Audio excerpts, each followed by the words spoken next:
بسم اللہ الرحمن الرحیم۔ السلام علیکم۔ کتاب سٹوریز چینل پر نئے آنے والے دوستوں کو خوش آمدید کہتے ہیں۔ میرے 60 سالہ بوڑھے شوہر نے شادی کی رات کمرے میں آتے ہی اپنے ہاتھوں سے میرے لباس کو میرے وجود سے جدا کیا تھا اور میں شرما کر خود میں سمٹ گئی تھی۔ میں نے یہ شادی جس بھی مقصد کے لیے کی تھی، لیکن اب یہ بوڑھا میرا شوہر تھا اور اس کا اس طرح میرے قریب آنا مجھے شرمانے پر مجبور کر رہا تھا۔ پھر اس بوڑھے نے آہستہ سے مجھے اپنے ساتھ بستر پر لٹایا اور اپنے ہاتھوں سے میرے دونوں۔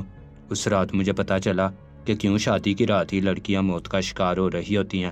میرے 60 سالہ شوہر نے تو جوان مردوں سے بھی کہیں زیادہ بڑا کارنامہ دکھایا تھا اور پورے زور کے ساتھ میں بھی تو اس کی پچھلی شادی کی ویڈیو دیکھ کے ہی اس سے شادی کر بیٹھی تھی، کیونکہ میری خواہش تھی کہ وہ میرے ساتھ بھی وہی سب کرے تاکہ مجھے بھی پتہ چلے کہ آخر اس بوڑھے میں کتنا دم ہے۔ مگر جب اس نے زیادہ زور لگایا تو میں بے ہوش ہو گئی، اور پھر اس نے صبح تک شادی کے لیے ہر کسی کو خوبصورت اور حسین لڑکی چاہیے ہوتی ہے، پھر چاہے مرد خود عمر والا یا بدصورت ہی کیوں نہ ہو۔ ایک ایسا ہی 60 سالہ بغدادی بوڑھا میری زندگی میں آیا جو خود تو بے انتہا بوڑھا تھا، لیکن اسے خوبصورت اور حسین لڑکی کی تلاش تھی۔ ایسا نہیں تھا کہ وہ پہلے سے شادی شدہ نہیں تھا، بلکہ اس کی کئی شادیاں ہو چکی تھی، لیکن نہ جانے کون سی بد نصیبی اس سے چمٹی ہوئی تھی کہ ہر بار شادی کی رات اس کی دلہن موت کا شکار ہو جایا کرتی تھی، اور یہی اس کی زندگی کا سب سے بڑا مسئلہ تھا۔ پیسہ، دولت، شہرت، اس کے پاس ہر چیز تھی، لیکن اسے اپنی زندگی میں کسی ہم سفر کا ساتھ چاہیے تھا جو بڑھاپے میں اس کا ہاتھ تھام کر اس کی خواہشوں کو پورا کر سکے۔ لیکن اس کی کوئی بھی بیوی ایک رات سے زیادہ اس کی ہم سفر نہ بن سکی۔ اس بوڑھے کے بارے میں مجھے سب کچھ میری بڑی بہن سے پتہ چلا تھا، کیونکہ میری بڑی بہن اس بوڑھے کے گھر میں نوکری کرتی تھی، اور اس نے ہی بتایا تھا کہ وہ بوڑھا بڑا ہی بدقسمت ہے۔ میری بہن بھی بہت ہی حسین اور جوان لڑکی تھی۔ ایک دن اس بوڑھے نے میری بہن کو شادی کے لیے پرپوز کر دیا۔ کوئی بھی جوان اور حسین لڑکی اتنے بوڑھے مرد سے شادی نہیں کر سکتی، اس لیے میری بہن نے بھی صاف انکار کیا، اور اس وقت اس بوڑھے نے ایک ایسی عجیب و غریب پیشکش میری بہن کے سامنے رکھی کہ جسے سن کر میری بہن فوراً ہی راضی ہو گئی۔ ایک شام میری بہن اس بوڑھے کے گھر سے واپس لوٹی تو اس کے چہرے پر بہت زیادہ خوشی تھی۔ میں اور اماں دونوں گھر میں ہی تھے۔ اماں نے حیرت سے اسے دیکھا اور پوچھا کہ کیا بات ہے، آج بڑی خوش لوٹی ہو؟ عموماً وہ بہت تھکی ہاری لوٹتی تھی۔ بوڑھے کا گھر بہت بڑا تھا اور صفائی کا کام بہت ہی زیادہ تھا، اور میری بہن اکیلی صفائی والی تھی۔ وہ کہنے لگی کہ بہت بڑی خوشخبری لائی ہوں، مالک نے مجھے شادی کے لیے پرپوز کیا تھا اور میں نے اپنے مالک کو شادی کے لیے ہاں کر دیا۔ اور اس کی بات سن کر میں اچھل پڑی اور کہا کہ تمہارا مالک تو 60 سال کا بوڑھا ہے، اور تم نے ہی بتایا ہے کہ جو لڑکی اس سے شادی کرتی ہے وہ مر جاتی ہے، پھر تم کیسے یہ حرکت کر سکتی ہو؟ تم اتنی جوان اور خوبصورت ہو، تمہیں رشتوں کی کیا کمی؟ میری بات سن کر وہ کہنے لگی کہ مالک نے پیشکشی ایسی کی ہے کہ انکار کا جواز نہیں بنتا، اور پھر جب اس نے بتایا کہ اس شادی کے بدلے اس کا مالک اپنا بنگلہ اس کے نام کر رہا ہے تو میں بھی حیرت سے اچھل پڑی۔ لیکن پھر میں نے غصے میں کہا کہ تمہارا دماغ خراب ہو گیا ہے، جب تم زندہ ہی نہیں رہو گی تو پھر بنگلہ تمہارے نام کیسے ہوگا؟ وہ کہنے لگی کہ مجھے نہیں پتا اس سے شادی کر کے لڑکیاں کیوں مرتی ہیں، لیکن میں بہت تیز اور چلاک ہوں، وہ اتنی آسانی سے مجھے نقصان نہیں پہنچا سکتا۔ ویسے بھی اتنے عرصے میں نے اس بوڑھے میں کوئی برائی نہیں دیکھی ہے، اور زندگی موت تو اللہ کے ہاتھ میں ہے۔ اگر میں بچ گئی تو پھر ہمارے دن بدل جائیں گے۔ میں تم لوگوں کو بھی بڑے سے بنگلے میں بلا لوں گی، اور مجھے روز روز کی یہ صفائی کا کام بھی نہیں کرنا پڑے گا۔ اس کی بات سن کر اماں تو خاموش ہی رہی تھی، لیکن میرے دل میں ہلچل مچ گئی تھی، کیونکہ مجھے اپنی بڑی بہن بہت عزیز تھی، اور اس نے ہی بتایا تھا کہ اب تک اس بوڑھے کی 5 جوان بیویاں مر چکی ہیں۔ میں اپنی بہن کو روکنا چاہتی تھی، لیکن اس کے سر پر لالچ سوار ہو گیا تھا۔ کہنے لگی کہ یہ ایک شادی ہم سب کی زندگی بدل دے گی، اس کرائے کے مکان سے بھی ہماری جان چھوٹے گی، اور روز روز کی محنت مزدوری سے بھی۔ اس بوڑھے کے پاس بہت پیسہ ہے، میں تم لوگوں کی دھوم دھام سے شادی کروں گی، اور پھر جب تم لوگ سیٹ ہو جاؤ گے تو میں خود اس بوڑھے کو چھوڑ دوں گی۔ وہ مستقبل کے سہانے خواب دیکھ رہی تھی، جبکہ مجھے اس کی فکر ستا رہی تھی، مگر وہ ہمیشہ سے بہت ضدی تھی۔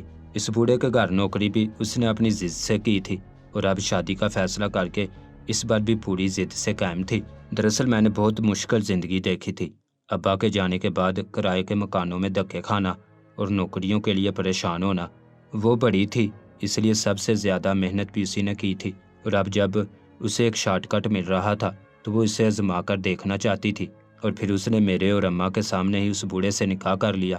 وہ بوڑھا 60 سال کا تھا، جس کے سر کے سارے بال سفید تھے لیکن ہٹا کٹا نظر آتا تھا۔ لگتا نہیں تھا کہ اس کی عمر 60 سال ہے۔ اماں نے اسے اس بوڑھے کے ساتھ رخصت کیا اور مجھے لگا جیسے جاتے جاتے وہ میری جان اپنے ساتھ لے گئی ہو۔ ساری رات میں بے چینی کے عالم میں یہاں وہاں ٹہلتی رہی اور صبح وہی خبر ہمیں سننے کو ملی، جسے سن کر میری چیخیں آسمان کو چھونے لگی تھی۔ میری بڑی جوان بہن اس دنیا سے جا چکی تھی۔ وہ سارے خواب جو اس نے اپنی آنکھوں میں سجائے تھے اس کے ساتھ ہی چلے گئے تھے۔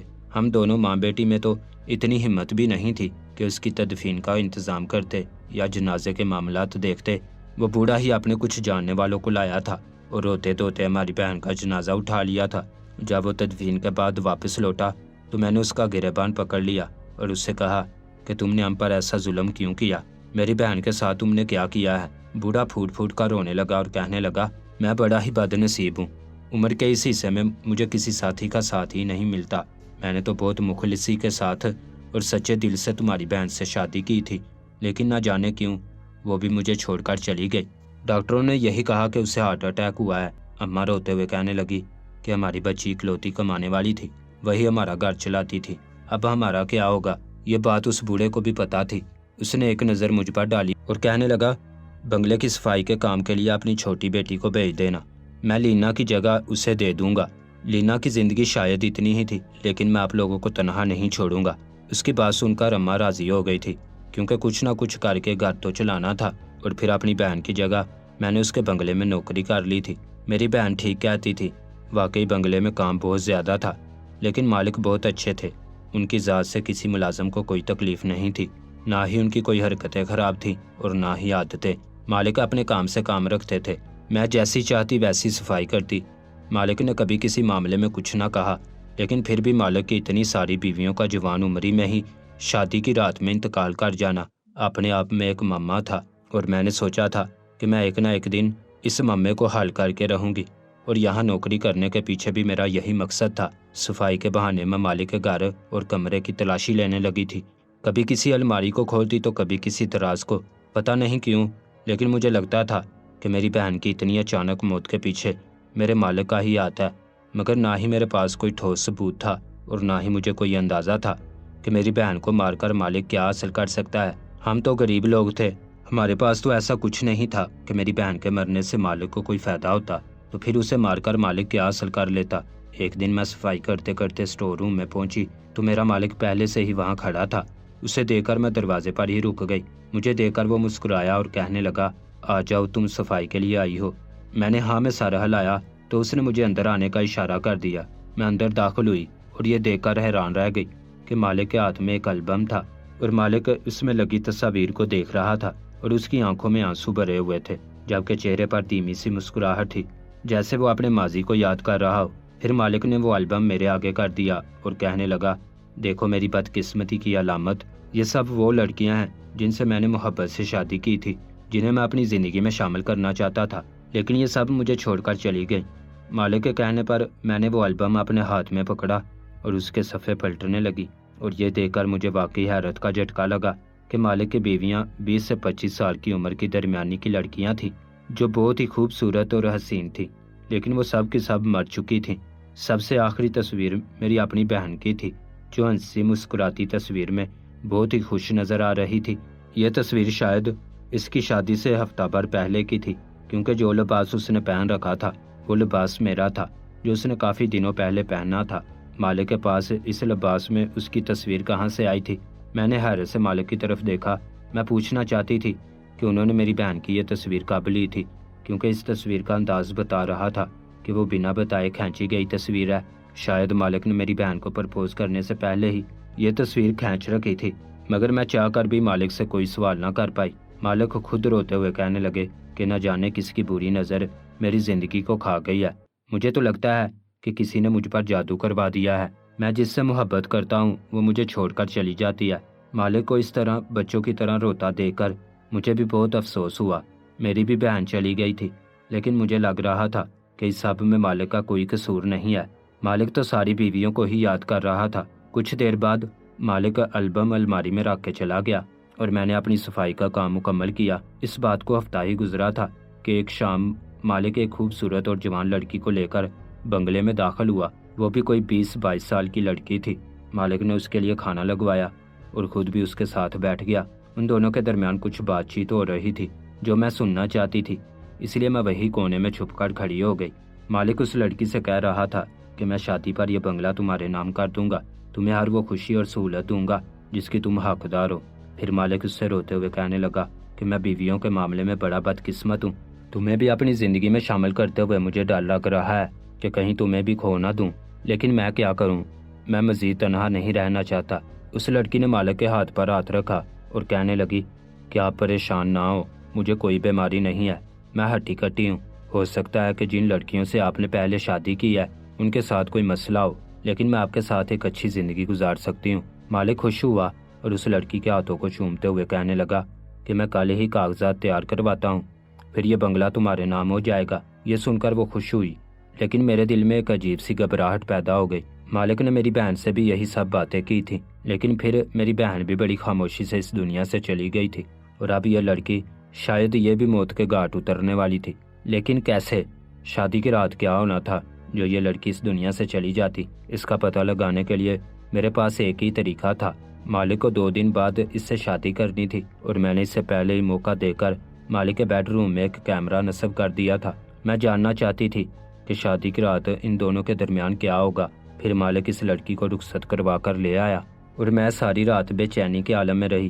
مجھے صبح کا انتظار تھا۔ صبح وہی ہوا جو اب سے پہلے ہوتا آ رہا تھا۔ مالک کی بیوی کے انتقال کی خبر سارے ملازمین کو مل گئی تھی، سبھی سوگوار تھے۔ مالک کی اس بیوی کے آگے پیچھے کوئی نہیں تھا، وہ غریب لڑکی بالکل تنہا تھی۔ مالک خود ہی اس کا جنازہ اٹھا کر لے گیا، اس کے پیچھے تو رونے والا بھی کوئی نہیں تھا۔ سارے پرانے ملازم مالک کی بدقسمتی پر ماتم منا رہے تھے۔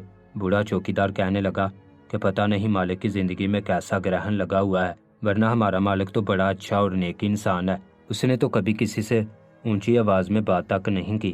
باقی سب بھی مالک کی خوب تعریفیں کر رہے تھے، جبکہ میرے ذہن میں بس ایک ہی بات گردش کر رہی تھی کہ مجھے کیمرے کی ریکارڈنگ دیکھنی ہے۔ مالک کو جا کر کچھ دیر گزری تو سارے ملازم بھی واپس اپنے کاموں میں مصروف ہو گئے، اور میں صفائی کے بہانے مالک کے کمرے میں پہنچی۔ میں نے وہاں سے وہ خفیہ کیمرہ نکال لیا۔ اب مجھے چھٹی کا انتظار تھا، کیونکہ رات گھر جا کر ہی میں سکون سے یہ ریکارڈنگ دیکھ سکتی تھی۔ جیسے تیسے میں نے سارا دن نکالا، اور پھر رات کو جب اپنے گھر واپس پہنچی تو کمرہ بند کر کے ریکارڈنگ لگا کر بیٹھ گئی، اور جیسے جیسے ریکارڈنگ چلنے لگی میرے سر پر آسمان گر پڑا۔ میرے سامنے مالک اپنی بیوی کے ساتھ موجود تھا۔ اس نے اپنی بیوی کو اپنے ہاتھوں سے برہنہ کر کے اس کے آگے جو کچھ ہوا میرے ہوش ٹھکانے آ گئے۔ آدھا سچ میں نے دیکھ لیا تھا، اور باقی کا آدھا سچ جاننے کے لیے مجھے وہ قدم اٹھانا تھا جس کے بارے میں سوچ کر ہی میں کانپ رہی تھی۔ لیکن اگر مجھے اپنی بہن کی موت کے بارے میں پتہ لگانا تھا تو اس کے لیے ضروری تھا کہ میں خود بھی مالک کی بیوی بن کر اس کے کمرے میں جاتی اور وہ سارے مرحلے سے گزرتی جس مرحلے سے مالک کی بیوی گزری تھی۔ لیکن میں نہ ہی زیادہ خوبصورت تھی اور نہ ہی مجھ میں ایسی کوئی خاص بات تھی کہ مالک مجھ پر گرویدہ ہوتا، اس لیے میں نے جان بوجھ کر مالک کو رجانے کے لیے اپنی چال ڈال اپنے حلیے کو تبدیل کیا اور مالک کے آگے پیچھے منڈلانے لگی۔ جان بوجھ کر میں مالک کے سامنے دوپٹہ نہ پہنتی اور اپنے نسوانی حسن کو عیاں کرتی۔ مالک کے قریب قریب جا کر انہیں اپنی اداؤں کے جال میں پھنسانے کی کوشش کرتی، اور پھر 15 دن کی محنت کے بعد ایک دن مالک نے خود مجھے اپنے کمرے میں بلا لیا، اپنے پاس بٹھا کر کہنے لگے کہ تم نے میری بدنصیبی اپنی آنکھوں سے دیکھی ہے۔ میں ہٹی کٹی جوان لڑکی کو رخصت کروا کر لایا تھا، لیکن وہ بھی مجھے چھوڑ کر چلی گئی۔ اب میں پھر تنہائی کا عذاب جی رہا ہوں اور چاہتا ہوں کہ دوبارہ شادی کر لوں۔ میں چاہوں تو بغیر شادی کیے بھی لڑکیوں کو آسانی سے حاصل کر سکتا ہوں، لیکن میں گناہ نہیں کرنا چاہتا، اسی لیے میں شادی کا راستہ اپناتا ہوں۔ کیا تم مجھ سے شادی کرو گی؟ میں تو اسی موقع کے انتظار میں تھی، فوراً راضی ہو گئی اور مالک سے کہا کہ ٹھیک ہے، میں آپ سے شادی کرنے کے لیے تیار ہوں۔ مالک نے بدلے میں وہی بات کی کہ وہ اپنا بنگلہ میرے نام کر دیں گے، اور میں دھیرے سے مسکرا دی۔ میں جانتی تھی کہ نہ میں زندہ رہوں گی اور نہ ہی یہ بنگلہ میرے نام ہوگا، کیونکہ شادی کی رات ہی مالک میرے ساتھ وہ سب کچھ کر گزرے گا جو اس نے اب تک اپنی ساری نئی دلہنوں کے ساتھ کیا تھا۔ میں نے خود کو ذہنی طور پر تیار کیا اور مالک سے شادی کی حامی بھر لی۔ اپنی ماں کو بھی میں نے ساری سچائی بتا دی، اور پھر وہ دن آ گیا جب میں رخصت ہو کر مالک کے کمرے میں پہنچ گئی۔ میں جانتی تھی کہ اس کے بعد میرے ساتھ کیا ہونے والا ہے، اس لیے میں پہلے سے ہر چیز کے لیے تیار تھی۔ اور پھر جیسے ہی مالک نے مجھے جوس کا گلاس پکڑایا تو میں نے بہانے سے وہ سارا جوس خاموشی سے ضائع کر دیا کہ مالک کو خبر بھی نہ ہو سکی۔ مالک نے اپنے ہاتھوں سے میرا لباس میرے وجود سے جدا کیا اور کہنے لگے کہ تم بہت خوبصورت ہو، میں تمہاری کچھ تصاویر بنانا چاہتا ہوں۔ اور پھر مالک نے برہنہ حالت میں میری کافی ساری تصاویر اپنے موبائل فون میں محفوظ کر لیں۔ کچھ دیر بعد میں آنکھیں بند کر کے لیٹ گئی اور مالک میرے وجود کے ساتھ کھیلتا رہا۔ پھر میں نے ایسا ناٹک کیا جیسے مجھے کچھ ہو گیا ہو۔ مالک میرے قریب آیا، اس نے میری سانس چیک کی تو میں نے بڑی مشکل سے اپنی سانس روک لی۔ مالک مسکرایا اور کسی کو فون ملا کر کہنے لگا کہ یہ اب کئی گھنٹوں کے لیے بے ہوش ہو چکی ہے، منصوبے پر عمل کرنے کا وقت آ گیا ہے۔ میں اسے اسی مقام پر لے آؤں گا جہاں باقیوں کو لایا تھا۔ تم اسے وہاں سے آرام سے لے جانا اور مجھے میرے حصے کے پیسے دے دینا۔ یاد رکھنا کہ اس بار پیسے دینے میں دیر نہ کرنا، ورنہ میں اگلی بار کوئی جوان اور خوبصورت لڑکی تمہارے حوالے نہیں کروں گا۔ مالک کی ساری آوازیں میرے کانوں میں پڑ رہی تھی اور مجھے اچھی طرح سمجھ آ چکا تھا کہ مالک جوان اور غریب لڑکیوں سے کیوں پیسوں کے بدلے شادی کرتا تھا اور ان کے ساتھ کیا کرتا تھا۔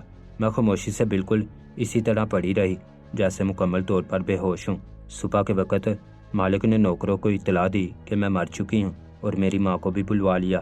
میری ماں کو میں پہلے ہی کافی کچھ بتا چکی تھی۔ میری ماں نے وہی کیا جو میں نے سمجھایا تھا۔